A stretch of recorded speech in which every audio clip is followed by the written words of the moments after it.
এটা জুমার দিনের স্পেশাল আমল, বিশেষ গুরুত্বপূর্ণ আমল। চেষ্টা করবো তো ইনশাআল্লাহ। এমন একটা সময় আমরা আসি ভাইরা, কিয়ামত যে খুব নিকটবর্তী হয়ে গেছে সেটা বিভিন্ন আলামত দ্বারা বোঝা যায়। নবী করিম সাল্লাল্লাহু আলাইহি ওয়াসাল্লাম কিয়ামতের শতাধিক আলামতের কথা বিভিন্ন হাদিসে বলেছেন। সৌদি আরবের প্রখ্যাত আলেমদ্বীন ডক্টর মোহাম্মদ আল আরিফি তার একটা বইয়ে তিনি 141টা আলামতের বিবরণ তুলে ধরেছেন, বিস্তারিত বিবরণ তুলে ধরেছেন। এর ভিতরে 131টা হলো কিয়ামতের ছোট আলামত আর 10টা হলো বড় আলামত। কিয়ামতের বড় আলামত আর ছোট আলামত চিনেননি আপনারা? কিয়ামতের ছোট আলামত বলা হয় ওইগুলোকে যেগুলো কিয়ামতের অনেক আগে থেকে দেখা যায়, অনেক আগে থেকে দেখা যায়। আর কিয়ামতের বড় আলামত বলা হয় যেগুলো কিয়ামতের একেবারে শেষ মুহূর্তে গিয়ে দেখা দিবে, যেগুলো দেখা দিবে পটপট করে, এরপরে কিয়ামত হয়ে যাবে, ওইগুলোকে বলে বড় আলামত। কথা কি বুঝাতে পারছি? তাহলে কিয়ামতের ছোট আলামত কোনগুলা? যেগুলো কিয়ামতের অনেক শত শত বছর আগে থেকে দেখা দিচ্ছে। যেমন এখনো কিয়ামতের অনেক আলামত দেখা দিছে না, দেয় নাই?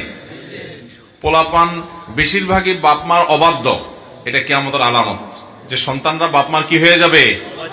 অবাধ্য হয়ে যাবে। ছোট লোক, টোকাই, রংবাজ, অশিক্ষিত, মূর্খ, সন্ত্রাসী, চাঁদাবাজ, খারাপ মানুষ, এরাই বড় বড় নেতা হবে। হয়েছে না হয় নাই? ভদ্রলোক, সম্ভ্রান্ত, আমলি, ভালো মানুষ, এদের কোনো বেইল থাকবে না। হয়েছে না হয় নাই? কিয়ামতের আগে 131টা এরকম আলামতের কথা মোহাম্মদ আল আরিফি হাফিজাহুল্লাহ তার বইয়ে লিখেছেন। এগুলোর মধ্যে বেশিরভাগ আলামতই ইতিমধ্যে দেখা গেছে, এগুলো প্রকাশিত হয়ে গেছে। নবী সাল্লাল্লাহু আলাইহি ওয়াসাল্লাম বলেছেন, রিআ আশ-শা'i ইয়াতাতাওয়ালুনা ফিল বুনয়ান ওয়া আনতারাল হুফাতাল উরাতাল আলাতা রিআ আশ-শা'i ইয়াতাতাওয়ালুনা ফিল বুনয়ান। ছাগলের রাখালি করতো যারা এক সময়, আপনি যদি দুবাইতে যান, আপনি যদি মিডল ইস্টে যান, তাদের পূর্বপুরুষরা বেশি দিন আগের কথাও না যে তারা শত শত বছর ধরে ছাগলের রাখাল ছিলেন। এটা কোনো দোষের না, ছাগলের রাখাল, নবীরা ছাগলের রাখাল ছিলেন। এটা বাস্তবতা বোঝানোর উদ্দেশ্য যে তাদের জীবন জীবিকা এভাবে নির্বাহ করতেন তারা। কিন্তু এখন ইয়াতাতাওয়ালুনা ফিল বুনিয়ান, তারাই এখন বিশাল বড় বড় দালান কোঠা নির্মাণ করতেছে। হয়েছে না হয় নাই? আপনার বুর্জ খলিফা, বুর্জ দুবাই, বড় বড় টাওয়ার, বিশ্বের উঁচু উঁচু টাওয়ার তা নির্মাণ করছে কি করছে না? তো নবী সাল্লাল্লাহু আলাইহি ওয়াসাল্লাম কিয়ামতের যে আলামতগুলোর কথা বলেছেন, এই আলামতগুলোর বেশিরভাগই প্রকাশ পেয়ে গেছে। হ্যাঁ, বড় আলামত যেগুলো 10টা, সেগুলোর একটা এখনো প্রকাশ পায় নাই। ওইগুলো আসবে, ওইগুলো সবগুলাই প্রকাশিত হবে এবং কিয়ামতের আগে একটা একটা করে হবে। 3টা বড় বড় ভূমিকম্প হবে, আগুন বের হবে, সূর্য পশ্চিম দিক থেকে উঠবে, ঈসা আলাইহিস সালাম নাজিল হবে, ইমাম মাহদি আসবে, দাজ্জাল আসবে এবং পাহাড় ফেটে দাব্বাতুল আরদ নামক একটা প্রাণী আসবে। কিয়ামতের আগে এরকম বড় বড় 10টা আলামত ঘটবে ঠিক শেষ মুহূর্তে, কিন্তু কিয়ামতের ছোট আলামতগুলো অনেক আগে থেকে ঘটবে। আপনি যদি কিয়ামতের আলামতের হাদিসগুলো পড়েন তাহলে আপনি অবাক হয়ে যাবেন যে নবী সাল্লাল্লাহু আলাইহি সাল্লামের কথা সে 1450 বছর আগে বলেছেন, এখন সেগুলো কিভাবে একটা একটা করে ঘটে যাচ্ছে। আমাদের পরবর্তী প্রজন্ম প্রত্যেকে এভাবে দেখবে, যেগুলো বাকি আছে সেগুলোও ঘটবে, কারণ তিনি যা বলেছেন তার কোনো কিছুই মন থেকে বলেন নাই। ইন হুয়া ইল্লা ওয়াহয়ুন ইউহা মা ইয়ানতিকু আনিল হাওয়া। রাসূল হাওয়া থেকে কিছু বলেন না। আমাদের দেশে কিছু লোক বের হয়েছে যারা হাদিস মানে না, যারা ডাইরেক্ট কোরআনের উপর আমল করতে চায়, আছে না নাই?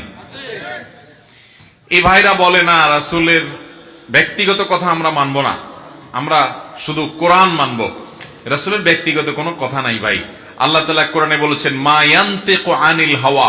আরবি যারা জানেন, আরবির একেবারে এই ক্লাসে, প্রথম ক্লাসে, দ্বিতীয় ক্লাসের যারা ছাত্র তারাও জানে মা ইয়ানতিকু আনিল হাওয়ার মানে হলো নতকুন, মানে হলো কথা বলা। নবীর মুখ থেকে যত কথা উচ্চারিত হয় এর কোনোটাই তার প্রবৃত্তি থেকে হয় না।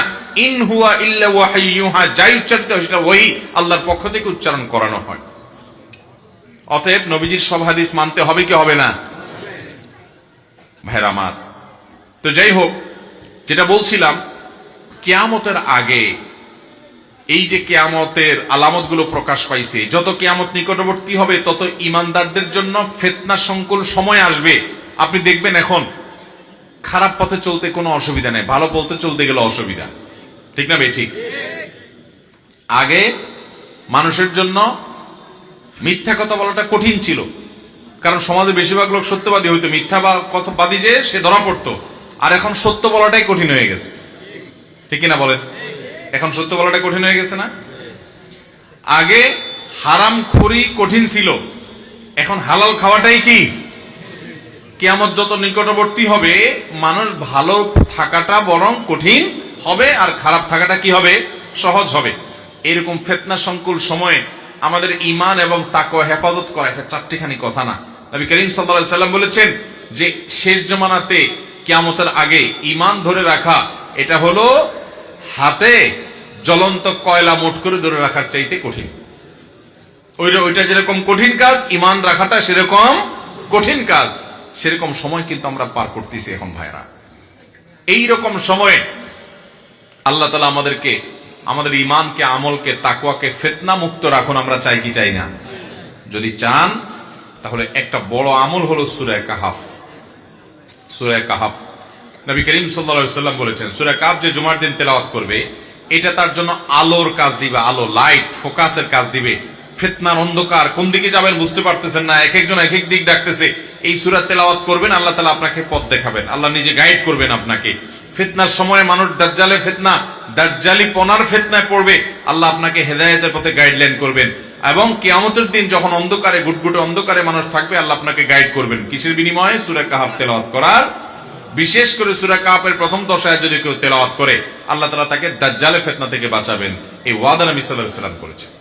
এই জন্য জুমার দিন কখনো সূরা কাহাফের তেলাওয়াত ছাড়া যাবে না ইনশাআল্লাহ। চেষ্টা করব তো ভাইরা আমার। সূরা কাহাফটা আয়তনে একটু বড়, পড়তে একটু বেশি সময় লাগবে। আপনি তেলাওয়াত করতে জানেন না তো আপনি অন্তত শুনেন, কিন্তু তেলাওয়াত করতে যদি জানেন তাহলে অবশ্যই তেলাওয়াত করবেন। যদি খুব আস্তে আস্তে তেলাওয়াত করেন তাহলে 30 মিনিট লাগবে, 40 মিনিট লাগবে, এর বেশি লাগবে না। তাহলে ইনশাআল্লাহ সূরা কাহাফ জুমার দিন তেলাওয়াত করব তো ইনশাআল্লাহ। ফেসবুকের এই যুগে, ইউটিউবের এই যুগে আমাদের দিনদার ভাইরা যারা 5 ওয়াক্ত নামাজ পড়ার চেষ্টা করেন, সে ভাইদেরও কোরআন তেলাওয়াত করা হয় না ভাই। কোরআনটার প্রতি আমাদের আজকে অবিচার সকল সীমা ছাড়িয়ে গেছে। অন্য সব আমল টুকটাক করা গেলেও কোরআনকে আমরা সময় দিতে পারি না। অথচ ওয়াকালা রাসূল ইয়া রাব্বি ইন্না কওমি ইত্তাখাযু হাযাল কুরআনা মাহজুরা। কিয়ামতের দিন কিন্তু আল্লাহর রাসূল আল্লাহর সামনে নালিশ করবেন যে আল্লাহ, আমার জাতি এই কোরআনকে তারা পরিত্যাগ করছে, পরিহার করছে, কোরআনকে তারা অ্যাভয়েড করেছিল, এই কোরআনকে তারা সময় দেয় নাই, কোরআনের কথা তারা শুনে নাই, মানে নাই, ঈমান আনে নাই। এই নালিশ নবীজি আল্লাহর কাছে করবেন কোরআন পরিত্যাগকারীদের বিরুদ্ধে। অনেকে চোখ বন্ধ করে নামাজ আদায় করলে তার মনোযোগ বেশি থাকে, এক্ষেত্রে তার করণীয় কি হবে? এ বিষয়ে প্রিয় নবী সাল্লাল্লাহু আলাইহি সাল্লামের সুন্নাহ তথা আদর্শ হলো সাধারণ অবস্থায় তিনি সালাত আদায় করার সময় চোখ খোলা রাখতেন। তিনি যখন সালাত আদায় করতেন তার দৃষ্টির সীমানা তথা সিজদার মধ্যবর্তী জায়গা তিনি দেখতে পেতেন। এ বিষয়টি বিভিন্ন হাদিস থেকে অত্যন্ত পরিষ্কারভাবে আমরা জানতে পারি। তাছাড়া একজন মুসল্লি সালাতরত অবস্থায় সিজদার জায়গার দিকে তাকাবেন, সে বিষয়ে নির্দেশনা রাসূল আকরাম সাল্লাল্লাহু আলাইহি ওয়াসাল্লামের হাদিসে রয়েছে। সুতরাং সাধারণ এবং স্বাভাবিক অবস্থায় একজন মানুষ চোখ খোলা রেখে সালাত আদায় করবেন, সে বিষয়টি তার জন্য উচিত এবং উত্তম এবং সুন্নাহসম্মত। তবে যদি কেউ সালাতরত অবস্থায় তার দৃষ্টির সীমানায় এমন কোনো কিছু দেখতে পান বা এমন কিছু পড়ে তার দৃষ্টির সীমানায় যেই বিষয়টি দেখা তার জন্য গুনাহের, তাহলে অবশ্যই তিনি চোখ বন্ধ করে সালাত আদায় করবেন। আর যদি যৌক্তিক কোনো কারণে তার চোখ বন্ধ করে সালাত আদায় করতে হয়, যেমন স্বাস্থ্যগত কারণে ইত্যাদি, তাহলে অবশ্যই তিনি সালাত আদায় করতে পারবেন চোখ বন্ধ করে। আর নিছক মনোযোগ ধরে রাখার জন্য তিনি চোখ বন্ধ করে সালাত আদায় করলে সেটি তার জন্য জায়েজ হবে কিনা সে বিষয়ে ফোকাহে কেরাম এবং আইম্মা এজামের দুটি মত রয়েছে। অনেক ফকিহ এবং ইমামগণ চোখ বন্ধ করে সাধারণ অবস্থায় সালাত আদায় করাকে মাকরুহ বলেছেন, অনেকে অনুমতি দিয়েছেন। যারা মাকরুহ বলেছেন তাদের যুক্তি হলো, প্রথমত রাসূল করিম সাল্লাল্লাহু আলাইহি ওয়াসাল্লাম চোখ খোলা রেখে সালাত আদায় করতেন এবং মুসল্লিকে সিজদার দিকে তাকিয়ে সালাত আদায় করতে বলেছেন, বিধায় চোখ বন্ধ করে সালাত আদায় করাটা এই সুন্নাহ এবং হাদিসের পরিপন্থী। আর দ্বিতীয়ত কোনো কোনো বর্ণনা দ্বারা জানা যায় যে ইয়াহুদিরা চোখ বন্ধ করে ইবাদত করতো, সালাত আদায় করতো, বিধায় তাদের সঙ্গে যেন মিল না থাকে বা বৈপরীত্য থাকে, আমাদের ইবাদত যেন স্বাতন্ত্র্য থাকে, সেজন্য আমাদের চোখ খোলা রেখে সালাত আদায় করা উচিত, চোখ বন্ধ করে সালাত আদায় করা মাকরুহ। আর যে সমস্ত ইমামগণ ফোকাহায়ে কেরাম মনোযোগ ধরে রাখার জন্য চোখ বন্ধ করে সালাত আদায় করাকে জায়েজ বলেছেন, তাদের যুক্তি হলো যে সালাতের মধ্যে মনোযোগের বিষয়টি অনেক বেশি গুরুত্বপূর্ণ। অনেক সময় মনোযোগ না থাকার কারণে সালাত অনেকটাই অর্থহীন হয়ে যায়, যার কারণে এই গুরুত্বপূর্ণ বিষয়টির খাতিরে যদি কারোর চোখ বন্ধ করতে হয় তাহলে সেটা একটা ওজর বলা যেতে পারে। এরকম ওজরের ভিত্তিতে তিনি অবশ্যই চোখ বন্ধ করে সালাত আদায় করতে পারেন। পুরো বিষয়কে সামনে রাখলে আমাদের কাছে যে বিষয়টি পরিষ্কার হয় তা হলো, সাধারণ এবং স্বাভাবিক অবস্থায় একজন মানুষের চেষ্টা করা উচিত চোখ খোলা রেখে সালাতের মধ্যে মনোযোগ ধরে রাখার। অন্যদিকে চলে গেলেও মনোযোগকে আবার ফিরে আনার চেষ্টা করতে হবে। এই কসরত তিনি করতে থাকবেন সালাতের মধ্যে, এবং এটাই হলো সালাতের সঠিক এবং বেসিক পদ্ধতি।